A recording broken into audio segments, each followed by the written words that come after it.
करुणा अपनी बड़ी बहू रंजना से कहती है। बहू, मैं क्या सोच रही थी, अब तेरे देवर की ना शादी कर देती हूँ। कम से कम अपनी सारी जिम्मेदारी तो पूरी कर दूं जीते जी, वरना जीवन का कोई भरोसा नहीं है। आज हूँ कल नहीं, क्योंकि बुढ़ापा तो दिन प्रतिदिन बढ़ता ही जा रहा है। अरे माँ जी, आप कैसी बातें कर रही हैं। रही बात देवर जी की शादी की, तो वो भी हो जाएगी ना जब कोई अच्छी लड़की मिलेगी। वही तो मैं भी कह रही हूँ कि छोटी बहू भी ना बिल्कुल तेरी तरह ही हो, हर काम में गुणी हो, दिखने में तेरी तरह सुंदर हो, गोरी चिट्टी हो। तुझे पता है, मेरे बेटे के लिए ना बहुत सारे रिश्ते आ रहे थे, लेकिन मैं हर लड़की को मना कर रही थी। कोई सांवली थी तो किसी की हाइट कम थी, कोई मोटी थी तो कोई बहुत ही ज्यादा पतली थी। ये सब देखकर ना मेरा जी ही नहीं कर रहा था कि मैं अपने बच्चों की शादी करूं। पर फिर जब तेरा रिश्ता आया ना, तो तू मुझे हर चीज में सही लगी। दिखने में इतनी गोरी चिट्टी, तेरा नैन नक्श भी अच्छा, और ऊपर से तेरी हाइट भी अच्छी, ऊपर से हर काम में परफेक्ट है तू। ऐसी ही तो बहू चाहती थी, और अब फिर से मैं ऐसी बहू चाहती हूँ। माँ जी, वो तो किस्मत की बात होती है ना। अगर देवर जी की किस्मत में कोई ऐसी लिखी हो जो दिखने में थोड़ी कम सुंदर हो, लेकिन पढ़ाई लिखाई से और घर के काम काज में आगे हो, फिर? अरे भाई, बस जरा सी भी कटौती बर्दाश्त नहीं कर सकती। मुझे चाहिए तो पूरी परफेक्ट बहू चाहिए। सच बताऊं माँ जी, तो परफेक्ट ना कोई नहीं होता, हर इंसान में कोई ना कोई कमी होती है। अब जैसे मेरे ही अंदर है, मैं दिखने में बहुत ही ज्यादा सुंदर हूँ, लेकिन पढ़ाई लिखाई तो मुझसे हुई नहीं, कम पढ़ी लिखी हूँ। अगर ज्यादा पढ़ लिख ली होती तो शायद आज मुझे बहुत अच्छी नौकरी मिल गई होती। इसलिए कहते हैं कि कोई भी परफेक्ट नहीं होता, कुछ ना कुछ कमी तो होती ही है। अरे कोई तेरी डिग्री देख रहा है क्या कि तू कितनी पढ़ी है और कितनी नहीं? समाज ये नहीं देखता। समाज ये देखता है कि आप दिखाई कैसे देते हो। माँ जी, सबका ना अपना अपना सोचना होता है, लेकिन मेरा मानना है कि सबसे बड़ी सुंदरता ना शिक्षा है। अच्छा चल चल, अब बहस मत कर, घर का काम कर ले। देखती हूँ यहाँ वहाँ पता करके कि कोई अच्छी लड़की मिले तो मैं तेरे देवर की शादी कर दूंगी। ऐसे ही अब करुणा यहाँ वहाँ रिश्तेदारों में बातचीत करके अपने छोटे बेटे मयंक के लिए लड़की देखना शुरू कर देती है। जब ये बात मयंक को पता चलती है, तब मयंक अपनी माँ से कहता है। माँ, ये क्या सुन रहा हूँ मैं कि आप मेरे लिए लड़की देख रही हो, और आपने मुझे बताना भी जरूरी नहीं समझा। अरे अभी कोई लड़की देखी नहीं है तेरे लिए जो तुझे बताऊं। अब देखना दिखाना तो लगा रहता है ना बेटा। मेरा ये मतलब है कि आपने ये भी नहीं पूछा मुझसे कि मेरी लाइफ में कोई है नहीं। तेरी लाइफ में कोई है या नहीं, इससे मुझे कोई फर्क नहीं पड़ता। मुझे मेरे घर में मेरे हिसाब की बहू चाहिए। माँ, वो समय गया। आपने भैया में अपनी जिद दिखा ली, लेकिन मेरे साथ ये बिल्कुल नहीं चलेगा। मैं एक लड़की से प्यार करता हूँ, वो मेरे ही साथ जॉब करती है, बहुत अच्छी खासी पढ़ी लिखी है, और उसकी सैलरी मुझसे भी ज्यादा है, तो किसी भी चीज में ना कम नहीं है वो। उसका नाम बता देता हूँ, उसका नाम रिधिमा है। हम दोनों एक दूसरे से बहुत प्यार करते हैं, और शादी भी उसी से करूंगा मैं। जरा उसकी फोटो देखा, मैं भी देखूं कैसी दिखती है। मयंक अपने फोन में रिधिमा की फोटो दिखाता है। दिखने में रिधिमा बहुत ही काली थी। ये देखकर करुणा को गुस्सा आता है और वो अपने बेटे से कहती है। क्या बेटा मयंक, खानदान बदलने का इरादा है क्या? ऐसी काली कलूटी लड़की ढूंढ कर लाया है अपने लिए? पूरे खानदान में ऐसा कोई नहीं है। मेरे सारे गोरे गोरे और सुंदर सुंदर लोग हैं, और ये इतनी काली। माँ, काला हो या गोरा ये क्या होता है? अरे भले ही काली हो, लेकिन उसका नेचर बहुत अच्छा है, और साथ ही साथ बहुत ही ज्यादा पढ़ी लिखी है, अपने पैरों पर खड़ी है। ये सुंदरता देखकर शादी नहीं करनी मेरे को। और सुंदरता का क्या है, आज नहीं तो कल ये गोरी चमड़ी भी धीरे धीरे काली पड़ी जाती है। अपने आप को ही देख लो, आप एक समय पर बहुत सुंदर थी और आज झुर्रियां आ गई। आपके चेहरे पर सुंदरता किस चीज की? माँ, सुंदरता का तो पता नहीं, लेकिन इतना जरूर पता चल गया है कि मेरा बेटा ना अब बहुत ही ज्यादा बड़ा हो गया है। एक लड़की के लिए अपनी माँ से ऐसी बातें कर रहा है। वो इसलिए क्योंकि मुझे पता है कि मेरे को अपनी लाइफ किसके साथ जीनी है। इस मामले में आप मेरे साथ जबरदस्ती तो बिल्कुल नहीं कर सकती। शादी करूंगा तो इसी से, वरना मैं जिंदगी भर कुंवारा ही रहूंगा। कहते हैं ना कि माँ बाप अपने बच्चों के आगे झुकी जाते हैं, तो बस करुणा अपने बेटे के लिए रिधिमा से उसकी शादी करवाने के लिए हाँ कर देती है। और ऐसे ही कुछ समय बाद रिधिमा और मयंक की शादी बड़े ही धूमधाम से हो जाती है। शादी के बाद रिधिमा और मयंक का गृह प्रवेश होता है, जिसमें रंजना रिधिमा से कहती है। रिद्धिमा, ये रहा कलश, अपने सीधे पैर से इसे गिराते हुए अंदर आओ और स्वागत है तुम्हारा हमारे घर में। अपने प्यार से इस घर को खुशियों से भर देना।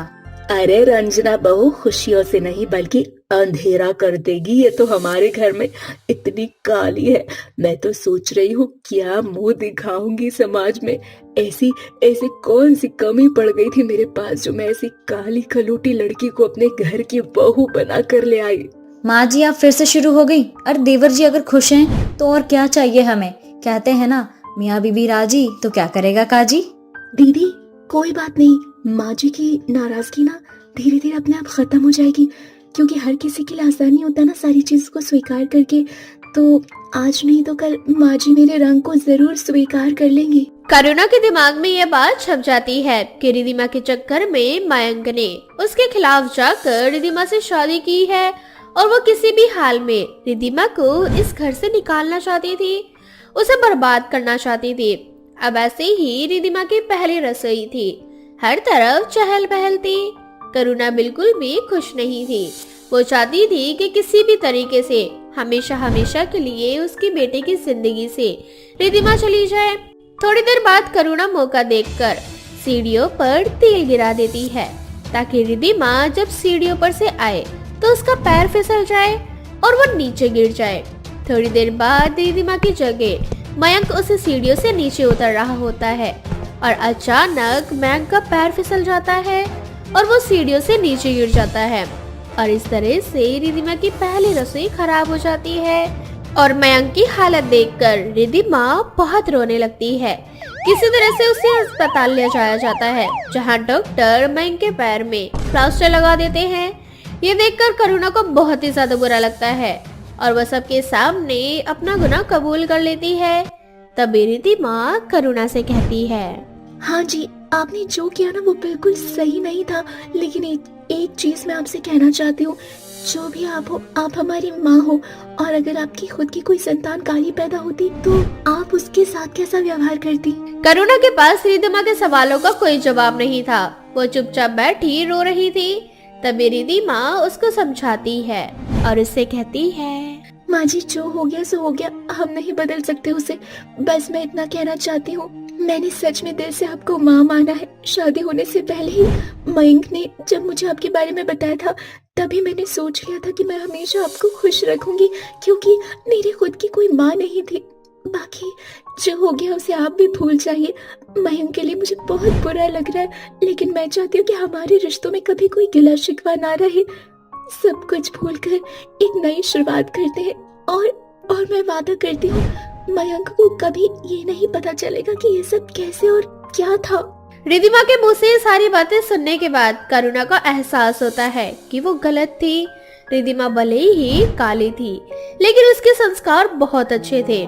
वो हमसे बहुत अच्छी थी, रिश्तों को जोड़ना जानती थी। अब ऐसे ही करुणा रिधिमा से माफी मांगती है, जिसके बाद सभी घर आ जाते हैं।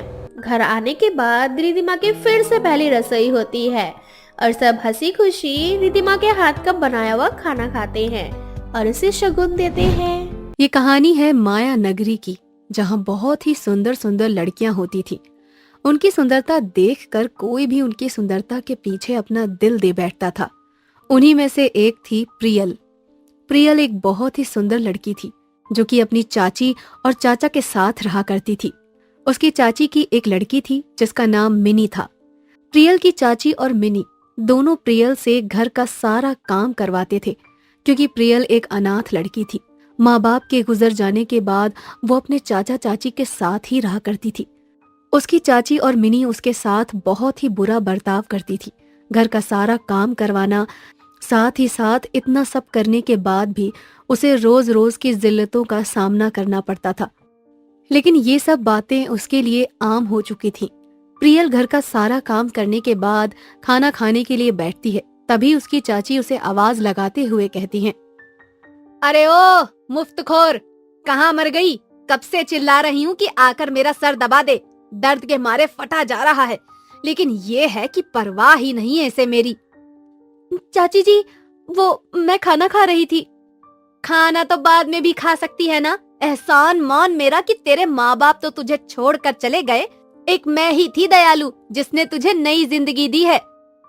अच्छा खाना पीना और कपड़े वगैरह सब एहसान की वजह से हैं, वरना आज कहीं भीख मांग रही होती। अभी दबा देती हूँ आपका सर। इतना बोलकर प्रियल अपनी चाची का सर दबाने लगती है। तभी वहाँ मिनी आ जाती है और प्रियल से कहती है, अरे ओ कामचोर, मिल गया काम चोरी करने का मौका। हाँ, मुझे खाना कौन देगा? तेरा मरा हुआ बाप।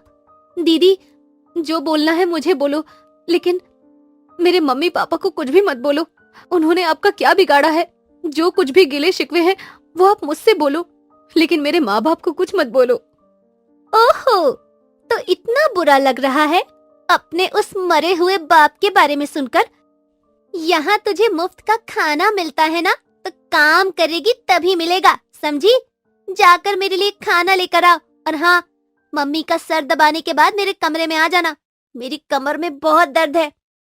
प्रियल मिन्नी को खाना देने जाती है। खाना देने के बाद प्रियल अपनी चाची के कमरे में जाती है और उनका सर दबाने के बाद प्रियल अपनी बहन मिनी के कमरे में जाती है और फिर उसकी सेवा पानी करने लगती है। ऐसे ही प्रियल की जिंदगी रोजमर्रा की तरह चल रही होती है। कुछ दिनों बाद माया नगरी के राजकुमार एक घोषणा जारी करवाते हैं कि माया नगरी के 10 सर्वश्रेष्ठ सुंदर लड़कियों को उसमें से हिस्सा लेना होगा। राजकुमार को जो भी लड़की पसंद आएगी, राजकुमार उससे विवाह करेंगे, फिर चाहे वो लड़की अमीर हो या गरीब। ये घोषणा सुनते ही माया नगरी की बहुत सी लड़कियां इस सुनहरे अवसर के लिए खुद को तैयार करने लगती हैं। उन्हीं में से शामिल थी प्रियल की बहन मिनी। ये घोषणा सुनने के बाद प्रियल की चाची अपनी बेटी मिनी और प्रियल से कहती है, अरे ओ निकम्मी प्रियल, अब मेरी बेटी मिनी की शादी होने वाली है, वो भी राजकुमार से। इन दिनों मेरी बेटी का तुझे खास ध्यान रखना है। राजकुमार से? वो भी दीदी की शादी? हाँ, इसमें इतना हैरान होने वाली क्या बात है? मेरी बेटी है ही इतनी सुंदर। अगर राजकुमार को विवाह करना भी होगा तो वो उन 10 लड़कियों में से मेरी ही बेटी को पसंद करेंगे। हाँ माँ, मैं कोई कमी नहीं करना चाहती हूँ। मैं चाहती हूँ कि जब मैं महल में जाऊँ तो राजकुमार की निगाहें बस मुझ पर ही टिक जाएं। वो सिर्फ और सिर्फ मुझे ही देखें और वरमाला लाकर मेरे गले में डाल दे। हाँ मेरी बच्ची, ऐसा ही होगा। और हाँ प्रियल, जल्दी से मेरी बेटी के लिए चंदन का उपटन बना दे। उसके चेहरे पर लगाना है ताकि इसके चेहरे की रंगत और निखर जाए। प्रियल मिन्नी के लिए उपटन बनाने लगती है। तभी वहाँ उसकी चाची आ जाती है और उससे कहती है, अरे ओ निकम्मी, मैं एक केमिकल लेकर आई हूँ, इसे भी उपटन में डाल दे। इसे लगाते ही मेरी बेटी की खूबसूरती और निखर जाएगी। चाची, लेकिन अगर केमिकल डालने से दीदी को कोई नुकसान हो गया तो? अरे अच्छा बोल, तू तो मेरी बेटी की सुंदरता से जलती है। तू तो चाहती ही है कि उसका विवाह राजकुमार से ना हो। उसकी चाची जबरदस्ती उस समय वो केमिकल उस उपटन में डाल देती है। थोड़ी देर बाद प्रियल अपनी बहन के चेहरे पर वो उपटन लगाती है। कुछ देर इंतजार करने के बाद जब मिनी अपना चेहरा ठंडे पानी से धोती है, वे पर लाल दाने हो जाते हैं। मिनी गुस्से से पागल हो जाती है और वो अपनी मम्मी के पास जाती है और उसे अपना चेहरा दिखाती है, जिसके बाद दोनों माँ बेटी गुस्से में प्रियल को मारने पीटने लगती हैं। प्रियल रोते हुए छत पर जाती है और आसमान में तारों को देखते हुए उनसे बातें करते हुए कहती है, आखिर मेरी क्या गलती थी? आखिर मेरी क्या गलती थी? मुझे कौन सी गलती की सजा मिल रही है? मैंने तो चाची को मना किया था कि उसमें केमिकल मत डालो, लेकिन उन्होंने जबरदस्ती खुद ही केमिकल डाला और जब दीदी का चेहरा खराब हो गया तो उसका इल्जाम मुझ पर लगा दिया। आखिर क्या गलती है? काश कि मेरे मम्मी पापा भी जिंदा होते। काश कि मैं भी खुद को सजाती और संवारती और राजकुमार के महल में जाती और राजकुमार मुझे देखते तो मैं अपने आप को कितना खास समझती।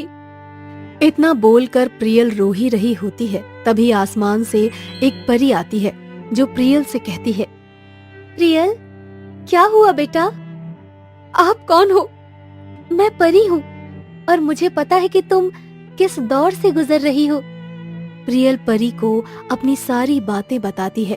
थोड़ी ही देर बाद परी जादू से प्रियल को एक जादुई सोने का लहंगा देती है और उससे कहती है कि तुम भी राजकुमार के महल में जाना चाहती हो तो तुम इस लहंगे को पहनकर राजकुमार के महल में जाना।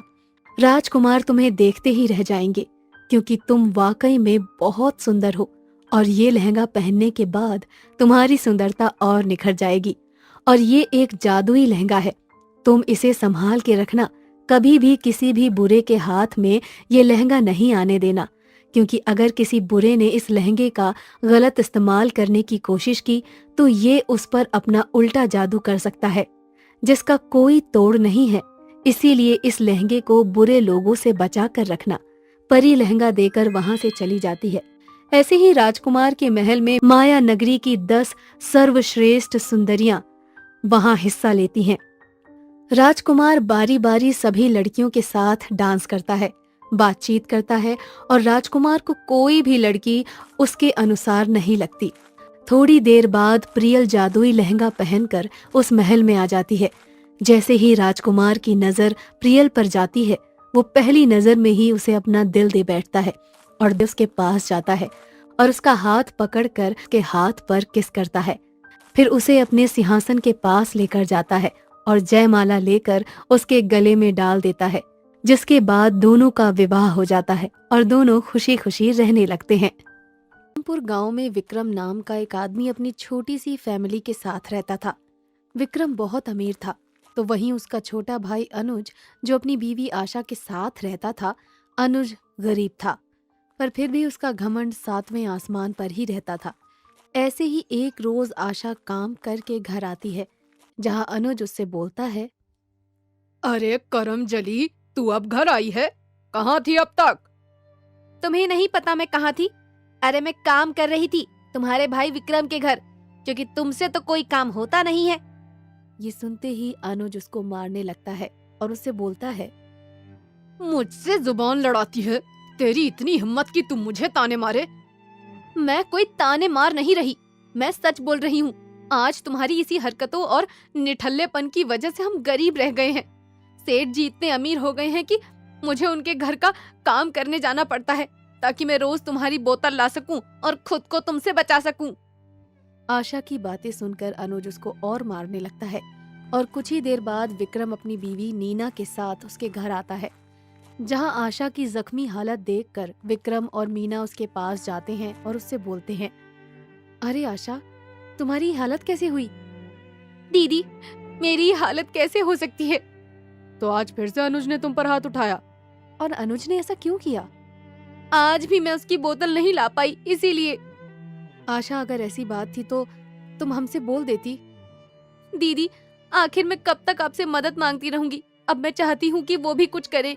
आखिर आप दोनों कितने दिनों तक मेरी हेल्प करेंगे? आशा, तुम्हारा कहना सही है। वैसे हम यहाँ तुम्हें और अनुज को बुलाने के लिए आए थे। कल नीना का जन्मदिन है तो इसी खुशी में मैं एक छोटी सी पार्टी रखना चाहता हूँ, तो कल तुम मेरे भाई के साथ आ जाना। जी, मैं आ जाऊंगी। ये बोलकर विक्रम नीना के साथ घर चला जाता है और अपने भाई के बुरे बर्ताव के बारे में सोचता है और सारी रात करवटें बदलता रहता है। विक्रम को ऐसे करवटें बदलता देखकर नीना भी उठ जाती है और उठकर विक्रम से बोलती है, सुबह होने को है पर अब तक ऐसे ही करवटें बदलते जा रहे हैं, अब सोए नहीं, क्या हुआ? नीना, मैं बहुत परेशान हूँ अपने भाई से। मुझसे भी ज्यादा परेशान तो आशा है जो उसके सारे जुल्म सह रही है। अब क्या कर सकते हैं जी, किस्मत में जो लिखा होता है वो तो कोई टाल ही नहीं सकता ना।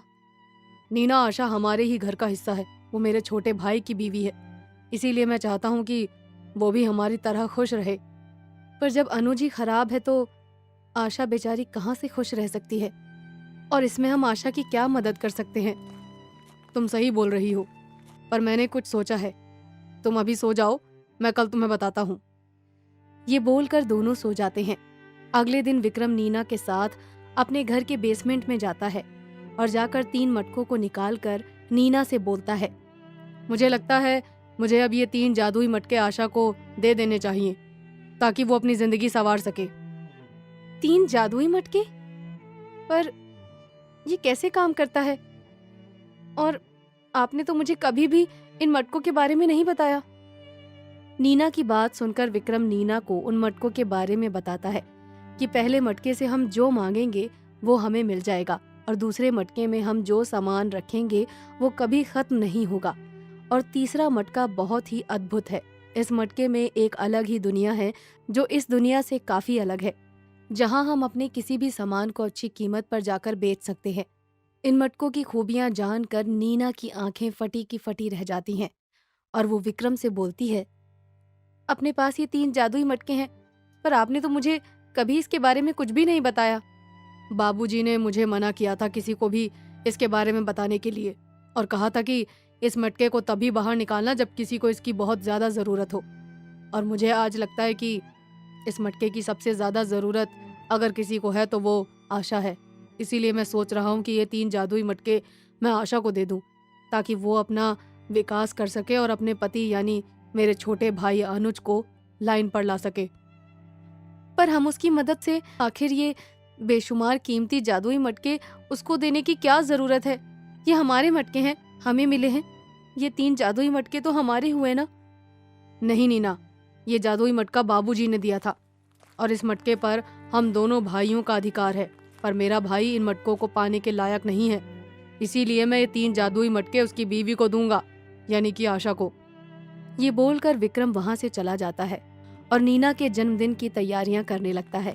शाम को कुछ मेहमान और गांव वाले साथ ही आशा भी उस पार्टी में आते हैं, जहां सब नीना का बर्थडे सेलिब्रेट करते हैं। बर्थडे मन जाने के बाद विक्रम आशा को अपने पास बुलाता है और उसको अपने साथ बेसमेंट में लेकर जाता है और वहां वो उसको वो 3 जादुई मटके दिखाकर बोलता है, आशा, ये 3 जादुई मटके हैं, इन्हें कोई मामूली मटका मत समझना।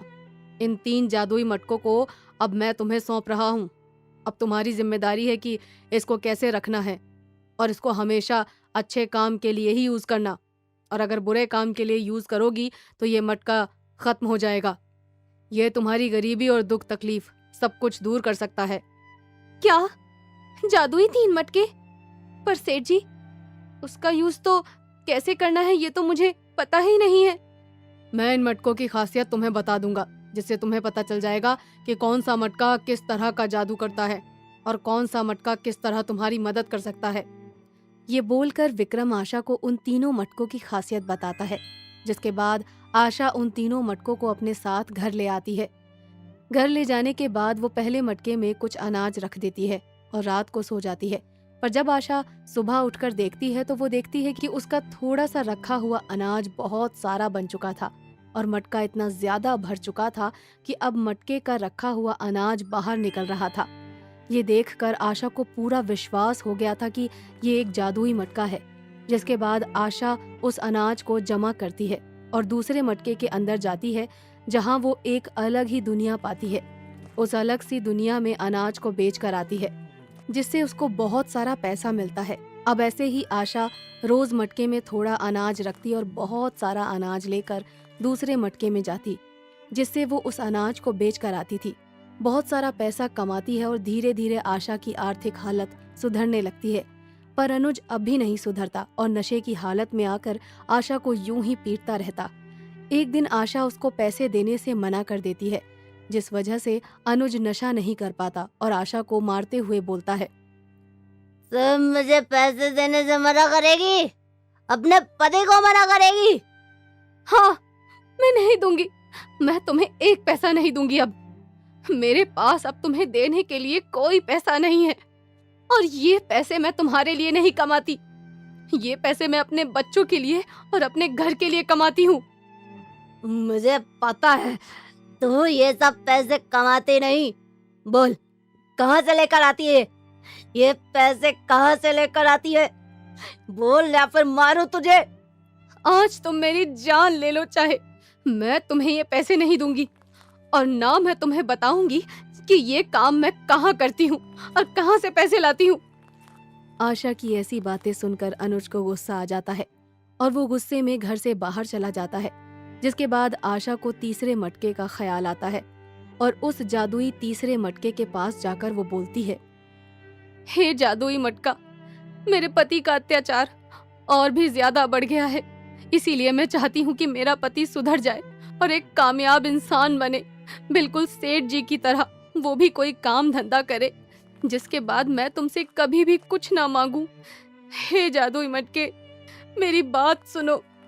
ये बोलकर बेचारी आशा रोने लगती है, पर जादुई मटका अपना जादू दिखाता है और रात को अनुज घर आता है।